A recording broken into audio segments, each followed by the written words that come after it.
पुराने हवेली का राज। एक छोटे से गांव में एक पुरानी हवेली थी जो अब खाली और वीरान थी। लोग कहते थे कि उस हवेली में भूतों का बसेरा है। कोई वहां जाने की हिम्मत नहीं करता था।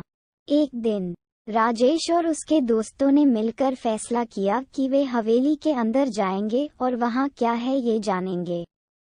रात के समय तीनों दोस्तों ने अपने हाथों में मशालें पकड़ी और हवेली की तरफ निकल पड़े। हवेली के दरवाजे पर पहुंचते ही एक ठंडी हवा का झोंका आया और उनके रंगे खड़े हो गए। दरवाजा खोलते ही एक तेजाब सी बू उनकी नाक में घुस गई। अंदर कदम रखते ही उन्होंने देखा कि हवेली की दीवारों पर पुरानी और भयंकर तस्वीरें लगी थीं। घर के अंदर सब कुछ उजाड़ और मिट्टी से पकता था। तीनों दोस्त डर गए थे, पर उनका उत्साह उनके आगे बढ़ने पर मजबूर कर रहा था।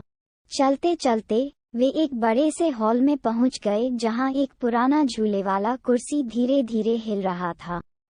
राजेश ने सोचा कि यह बस हवा का खेल है, पर तभी एक जोरदार चीख गूंजी और कुर्सी रुक गई।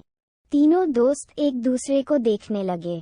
उन्होंने सोचा कि अब वापस चले जाना चाहिए, पर तभी राजेश को एक रास्ता दिखा जो नीचे बेसमेंट की तरफ जा रहा था। बेसमेंट के रास्ते पर चलने लगे तो एक और गाल गूंजी, इस बार और भी ज्यादा तेज और नजदीक।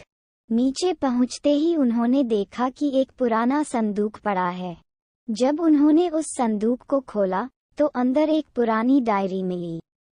उस डायरी में लिखा था, ये हवेली एक टुकड़े से ग्रसित है। यहाँ हर रात एक आत्मा भटकती है जो इंसाफ की तलाश में है। मैं इस आत्मा का रहस्य जान गया हूँ, पर इसे मुक्ति दिलाने के लिए मुझे अपनी जान देनी होगी। जितनी जल्दी उन्होंने डायरी पढ़ी उतनी ही जल्दी उनके सामने एक सफेद साया आकृष्ट हो गया। वो साया चिल्लाने लगा, मुझे मुक्ति दो, मुझे मुक्ति दो। तीनों दोस्त ने भागने की कोशिश की, पर दरवाजा बंद हो चुका था।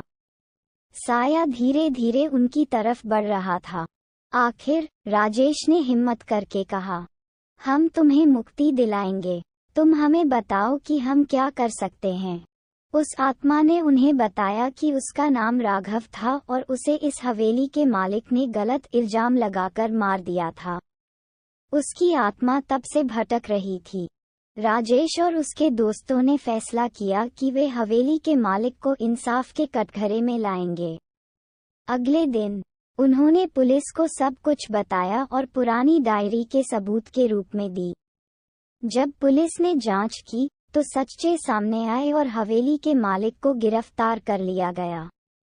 उस दिन के बाद वह आत्मा कभी वापस नहीं आई और हवेली फिर से एक शांत जगह बन गई।